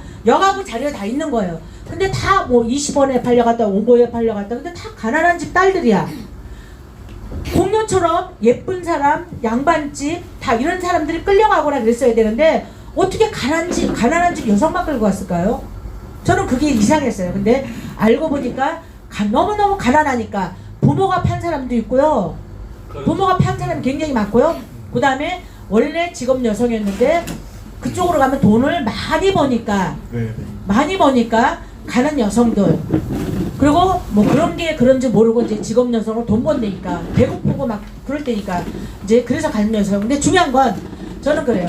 그 시대에 너무너무 배고프고 가난해가지고 부모에 팔려갔던 자기가 속에서 갔던 정말 비참한 생활을 한 거예요. 어렸을 때. 근데 이걸 가지고 노후에 이걸 가지고 정치적으로 위안부 어르신들을 이용해 먹는 그 정의원들은 정말 벌을 받아야 됩니다. 그러니까. 그러면 정말 이제- 벌을 받아야 됩니다. 그럼 자연스럽게 예. 그러면 이제 윤미향의 범죄에 대해서 좀 얘기를 좀 해야죠. 윤명의 예. 그 단체가 10,000개가 넘는 좌파 단체예요. 예, 그걸 다 얘기해 국가의 예. 그걸 말씀 중에 죄송합니다. 혹시 차량 번호 112부 렉스턴. 여기 예. 근데 그 좌파 단체인데요. 거기는 기독교 단체예요. 그래서 수요 집회라고 30년 동안 하는 집회가 있거든요. 일본 대사관 앞에서 소녀상을 만들어 놓고 수요 집회라는 걸 해요. 근데 정의연대? 예, 정의연. 근데 저희가 초등학생 기독교 단체라고요? 그 기독교, 천주교하고 기독교 단체인데 거기서 이제 할 때 기도를 하고 하거든요. 근데 그래요? 초등학교 어린아이들 초등학생부터 중고등학생을 그 이 찬 아스팔트 바닥에 앉혀놓고 위안부 이런 얘기를 해요. 그러면 이 어린아이가 그 할머니들을 강제로 끌고 가서 수십 명의 성폭행을 했다면 이런 식으로 가르친다면 이 아이들이 안 되지. 건전하게 자라겠느냐고요. 그러니까요. 아이들을 이용해 그거는 먹는 거예요, 이용해 먹는 거예요. 예, 아이들을 학대하는 거예요, 그거는. 저는 그거에 너무너무 분노를 했고요. 그 다음에 저는 거기서 다 정교조가 나왔다고 생각을 하고요. 막 그렇다고 얘기를 하더라고요.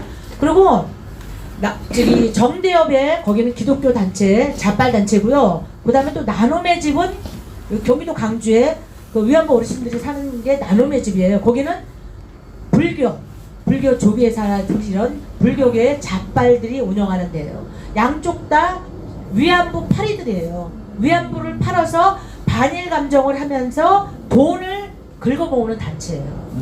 그러면 안 되는 거예요. 그리고 제가 저기 금요일 날 안산에 갔는데 거기도 소녀상이 있더라고요. 그 소녀는 위안부도 아니에요. 왜 아니냐면 그 작가가 자기의 11살짜리 딸을 모델로 해서 만든 게 그 소녀상이에요. 위안부가 아니에요. 그런데 거기다 시처럼 절하고 뭐하고 하죠. 근데 하긴 너무 어려. 그 저기 예, 17살 돼야지 위안부는 됐어요. 근데 17살 근데 위안 저기 이용수 어르신은 굉장히 많이 거짓말을 굉장히 많이 했고요. 저는 세월호 텐트 앞에서 이렇게 한복을 입고 점잖게 앉은 어르신이 막 얘기를 하는데 박근혜를 까고 있는 거예요. 난 그분이 저분이 누군데 저렇게 입고 있나 이렇게 봤는데 뭐 박근혜 퇴진 국민은행 얘들 이런 게 있었어요. 거기서도 유영수 어르신이 나와서 나는 거짓말을 하다 이제 총탄이 뭐 빗발치는 이런 데서 내가 뭐 살아나왔다 막 이렇게 선동질도 하고 그 위안부로 해서 정치적으로 굉장히 많이 이용을 했거든요. 그래서 국회의원도 윤미향도 국회의원이 됐고 저기 문재인도 얼마나 많은 혜택을 봤어요. 오직 했으면은 트럼프 대통령이 오셨는데 그럼 누구를 거기다 해야 돼요? 어떻게 뭐 손님 맞을 사람이 없어서 위안부 이용수를 트럼프 대통령한테 그렇게 해야 돼요? 그거는 국격이 떨어지는 거예요. 맞습니다. 그리고 저는 우리나라에 140개 정도가 넘게 위안부 상이 있거든요. 위안부 상이 있는데 위안부 상이 무슨 이게 그 뭐를 모시는 거야 이게 무슨 예수님 부처님 독립운동을 했어요?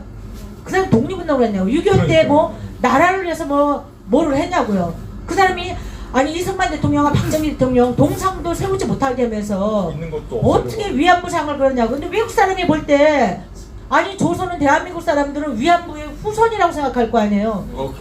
저기 조상 우리 할머니 우리 할아버지 우리 친가 외가 다 저기 위안부의 사람 한 사람도 없거든요. 근데 남들이 생각할 때 그렇게 할 거 아니에요. 저 사람들은 다 위안부의 후손인 줄 알 거 아니에요. 위안부를 대단하게 이렇게 동상을 세워놓고. 지금 그러면은 전 세계적으로 위안부 문제를 거론하는 나라가 지금 저희 나라 하나인가요? 우리나라요. 다른 나라는 없어요. 위안부 왜 북한도 안 하겠어요? 다른 나라도 왜 안 하겠어요? 중국에서 그걸 거론하는데 걔네들 일본에 한번 사죄를 받고 끝났어요. 근데 우리는 벌써 몇 차례? 우리나라는 63번을 사과를 했어요.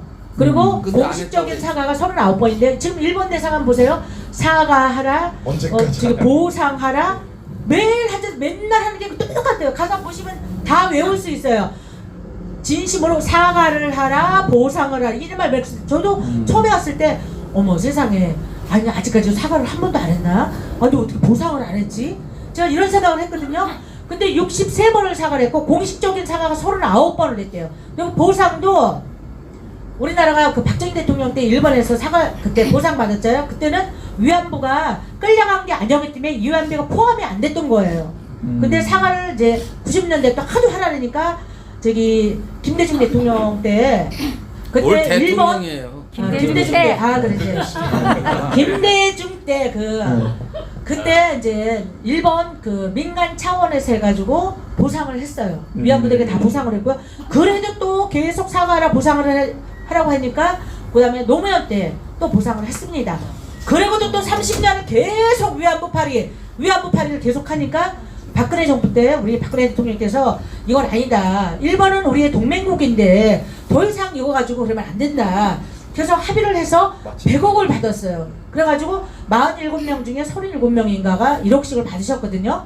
그리고 나머지 돈도 있는데 위안부 파리들 그렇게 하면서 돌려주지도 않으면서 계속 지금도 사과하라 보상하라고 하거든요. 근데 그 10명을 왜 안 받았냐. 그거를 그 10명에게는 이제 쏙다가는 거지. 이걸 진짜 받으면 네가 창녀다 뭐다 뭐 인정하는 거다 막 이렇게 말을 하니까 안 받았고 지들이 개인적으로 국민들에게 모금을 해서 돈을 받은 거예요. 그러니까 이런 핑계에 대해서 돈을 받고 이런저런 핑계 오만 핑계를 다 대면서 국민들에게 돈을 받아 처먹은 게 그 정대협 정의원이에요. 그러니까 그게 여기서요 예. 하나 빠진 예. 게 있어요. 김대중 때부터 그게 시작이 됐고 예. 윤미향이가 그때부터 정의원을 창설을 해가지고 예. 자기가 사리사욕을 다 차지한 거거든요. 그러니까 예. 이거는 그 위안부는 절대 국가적으로 망신이에요. 국가적으로 망신 그리고 위안부에게 보상을 충분히 해줬는데도 그런다는 게 참 웃긴 거고요. 그다음에 이용수 같은 게 더 웃긴 게 나머지 이렇게 위안부들 이렇게 증언 같은 거 보면 자기가 누가 팔았다든지 얼마에 받고 했다든지 뭐 이런 게 다 있어요.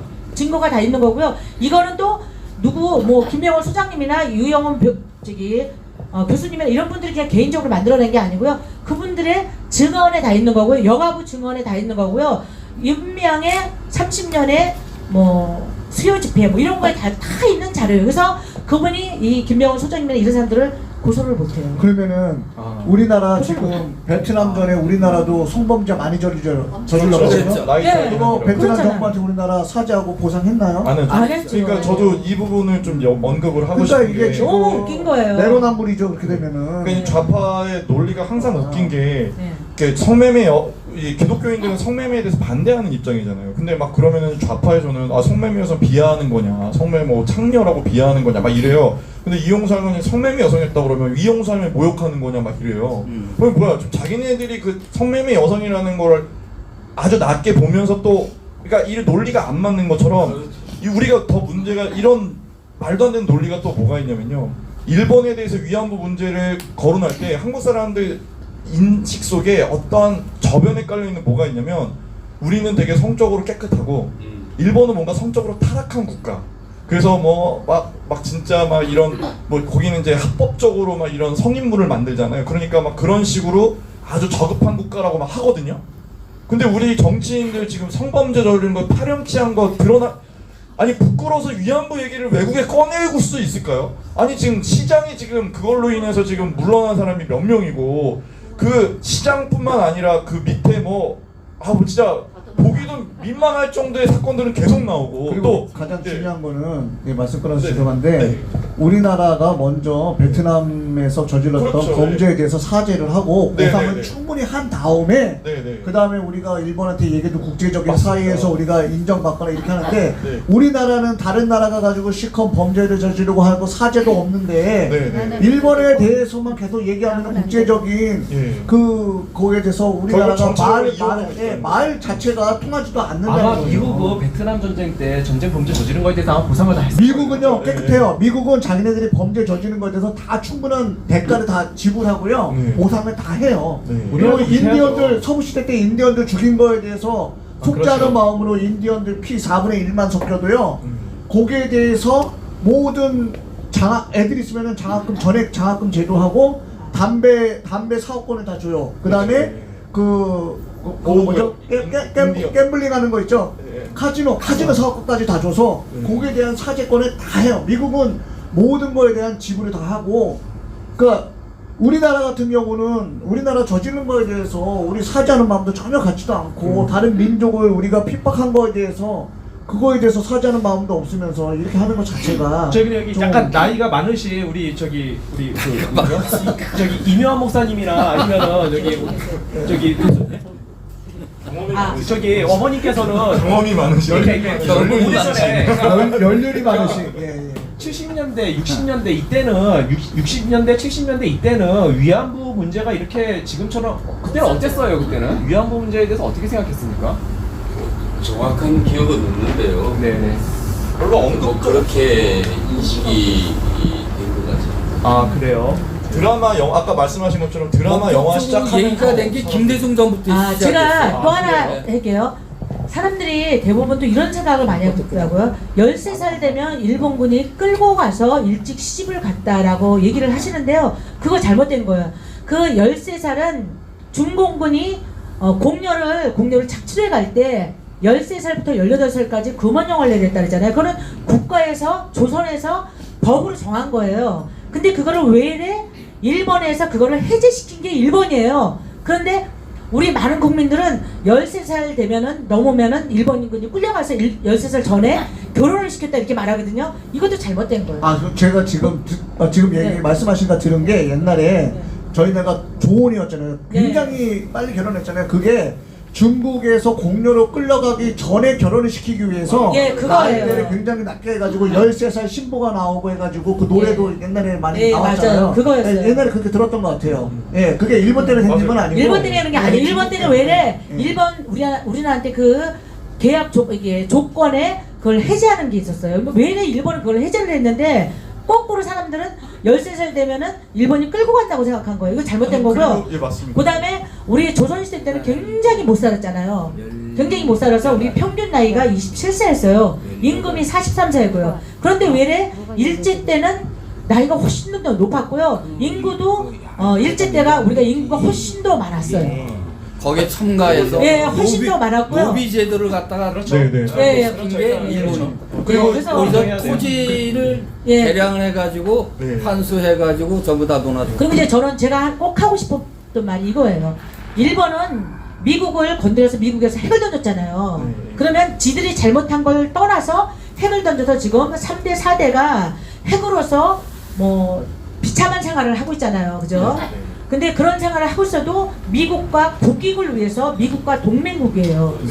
그런데 우리나라는 고종이 팔아서 그렇게 됐지만 우리나라가 굉장히 선진국 문화를 받아들이고 우리나라 국민은 훨씬 더 잘 살았어요. 그리고 우리는 그럼에도 불구하고 우리는 아직도 적으로 생각하고 있거든요. 중국은 우리의 천년의 적이에요. 근데 그 사람을 중국을 적이라고 말하지 않아요. 빨갱이들은. 근데 일본은 우리 100년의 적이라고 그러잖아요. 우리 36년을 그렇게 했잖아요. 근데 일본은 세월이 지난 지금 100년까지도 적으로 생각하고 있어요. 가끔 전략. 이게 왜냐면 우리는 지금 달나라가는 시대예요. 그리고 일본은 우리의 동맹국이에요. 그러면 일본처럼 국익을 위해서 미국과 동맹을 맺고 사이좋은 친구를 지내듯이 우리도 국익을 위해서는 일본과 동맹국이기 때문에 더 이상 지난 걸 가지고 얘기하면 안 돼요. 지난 걸 가지고 얘기를 한다면 공료 때 끌려간 사람들 다 보상을 해줘야 돼요. 그리고 제가 이 부분에 대해서 좀 증거 같은 거를 하나 좀 말씀을 드리면, 만약에 자기 딸이나 자녀들이 정말 끌려갔다면 정말로 그거에 대해서 피눈물 흘리시는 분들은 부모님이었을 거예요. 그렇죠. 부모가 가만히 그러면 있어요. 우리가 해방된 45년도에 해방되고 나서 이승만 정부가 설립되는 과정에서 분명히 그 부모님들의 피눈물 흘린 기록들이 남아야 돼요. 내 딸을 이렇게 강제로 끌려가서 했다라고 뭐 우리 또 돌려달라든가 찾아달라든가 왜 옛날에 이산가족 찾기처럼 그런 기록들이 우리 안에 분명히 있어야 되고, 우리 대한민국의 일제시대 때 언론들, 우리 언론이 있었어요. 동아일보나 이런 게 있었단 말이에요. 그 기록에도 그렇게 끌려간 거에 대해서 사실관계가 확인이 돼야 되고, 또 우리 문학작품, 일제 때 만든 문학작품에 그런 내용들이 있어야 돼요. 근데 보면 없어요. 그런 게 부모들이 피눈물 가장 흘리실 부모님들이 어느 누구도 기록도 남기지 않고, 우리가 독립을 했는데 뭔가 그거에 대해서 정부에다가 이런 어려운 일을 겪었으니 이거에 대해서 조사해달라, 진상조사해달라, 찾아달라 뭐 이런 내용이 하나도 없다가 갑자기 그 부모님들 다 돌아가시고 그 끌려갔던 사람들이 다 돌아와서 한국에서 다 나이 들어가지고 연세가 많을 때 갑자기 뭐 드라마 같은 거 나오면서 우리 끌려갔었고 우리 이렇게 한 이거 자체가 오히려 북한에서 볼 때 남한과 일본과 미국이 가까워지면 우리가 불리해지니까 일본과 한국을 이게 갈라놓으려면 뭐가 있겠어? 한국 사람들 감정적이니까 이런 여자 아이들 끌려갔다 이런 거 하면 다 눈 뒤집어진다 해가지고 했다라는 걸 더 자연스럽다. 이 원제가 여명의 눈동자인가요 그럼? 근데 그건 말 그대로 드라마예요. 그래. 드라마인데 이거를 사실인 것처럼 그리고 연예인들 자파들도 굉장히 많잖아요. 그러니까 얘들은 역사 왜곡을 시킨 거죠. 역사가 우리나라 역사가 굉장히 많이 왜곡이 됐고요. 이 왜곡된 역사를 바로 잡아야 돼요. 우리가 미래를 보고요, 국익을 생각해야지. 언제까지 우리가 지난 거에 얽매여서 이러면 안 되거든요. 양경 대표고 저하고 만난 게 일본 대사관이에요. 일본 대사관. 그 위안부 문제라든지 정의연하고 같이 저거 싸울 때인데 뭐 지금도 하고 있지만 근데 걔네들이 우리들 보고 뭐라 그러는 줄 알아요? 매국노래. 친일파 토착 왜구라.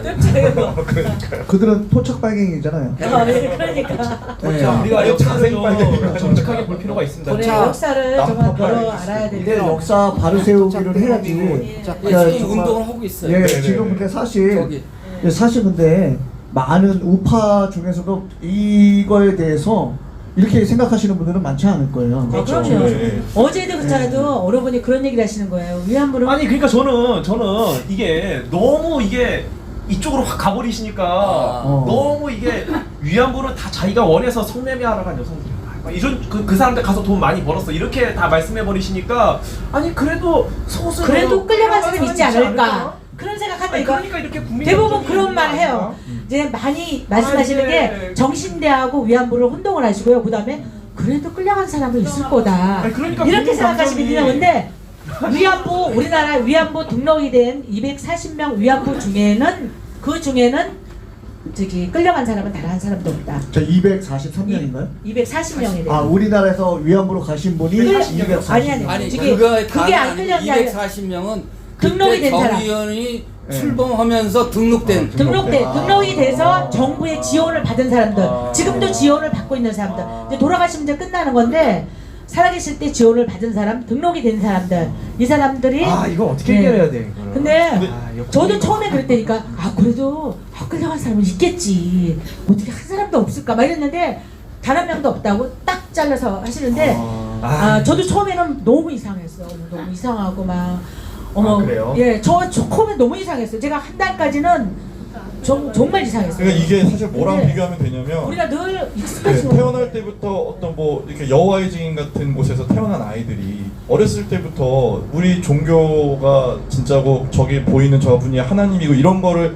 배워왔던 사람이 갑자기 진실을 맞닥뜨렸을 때 되게 당황스럽잖아요. 특히 일본도 천황이 신이 아니라는 것 때문에 막 사람들이 막 온 1억이란 국민이 멘붕에 빠졌었잖아요. 그러니까 우리도 사실은 그런 교육이 있었던 거예요. 어렸을 때부터 일본이 수탈당해. 근데 그거는 우리가 국제적으로 살아남기 위해서 어쩔 수 없이 가졌던 프레임이지만 이제는 우리가 성숙했고 이제는 정말 진실에 눈어야 될 정도의 수준이 됐다고 저는 보기 때문에 이런 진실들이 우리한테 다가오는데 당황스러워하지 않았으면 좋겠어요. 이런 것들을 보고 냉정하게 따져서 사실이면 버리고 사실 아닌 건 버리고 사실인 건 취하고 새로 나가면 되잖아요. 이게요. 제가 균형을 맞추기 위해서 이게 아쉬운 점이 있어요. 균형을 맞추기 위해서 제가 이 말씀을 드리는 건데 일본한테도 좀 아쉬운 게 있어요. 뭐냐면은 독일은 그래도 좀 사과를 좀 멋있게 아주 그냥 국가적으로 지도자들부터 해가지고 국민적으로 그 유럽의 죄질 그 2차 세계대전 그 원죄를 총리가 했다니까요. 총리가 하고 이렇게 하잖아요. 근데 일본은 좀 그렇게 안 한단 말이에요. 했는데 우리가 그 강조를 안 해서 모르는 거예요. 알아요. 저도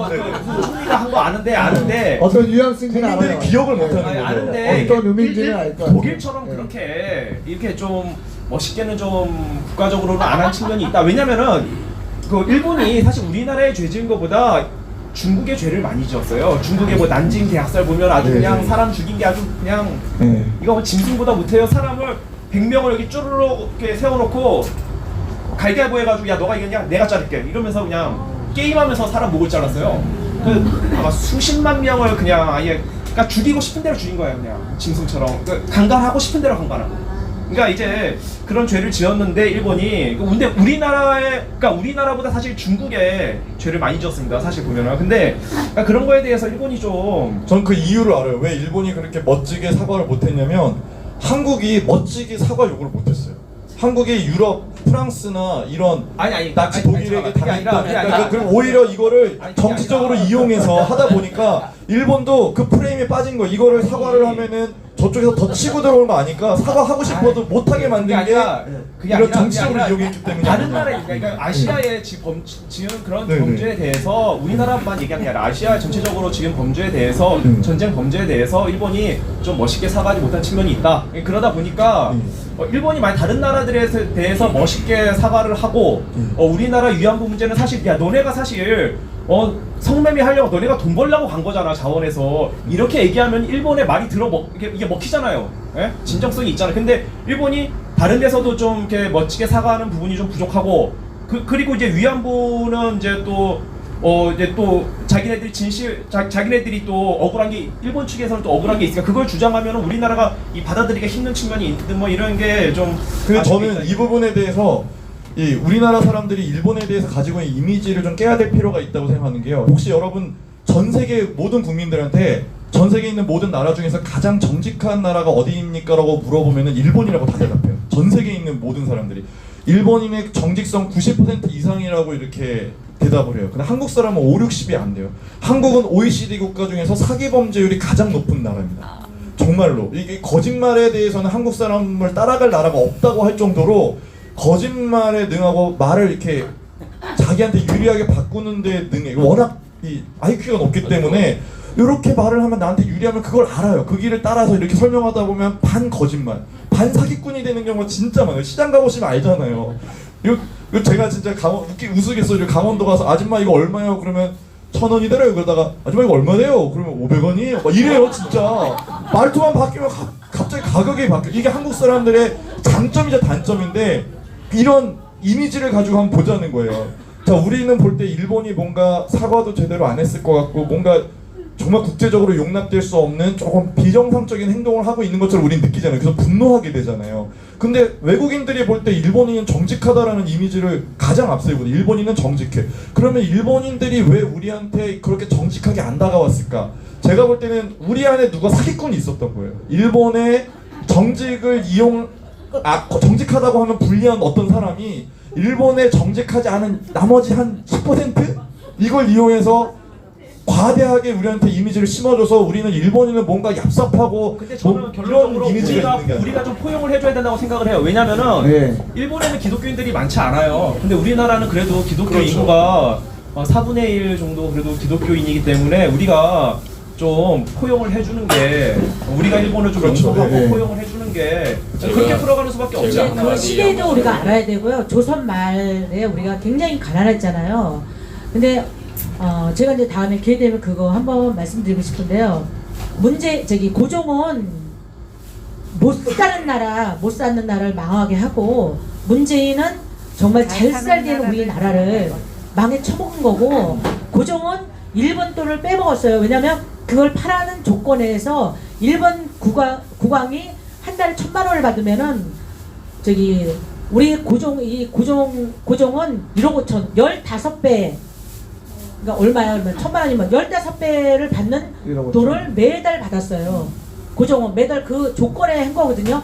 나라가 망했다고 했지만 그 팔아먹는 조건에 자기는 떵떵거리고 살았어요. 고종은. 그리고 나라가 그렇게 못 살았을 때 또 굿하고 이런 걸 엄청 좋아해가지고 뭐 한강에다 국민들을 배고파 죽는데 배고파서 굶어 죽는데 500섬을 밥을 해가지고 물고기 밥을 줄 정도로 얼마나 한심했는 줄 알아요? 고종을 알면 알수록요 정말 화가 나서 견딜 수가 없고요. 그 못 사는 고종 조선시대 때 그다음에 양반 몇 명이나 되는 줄 알아요?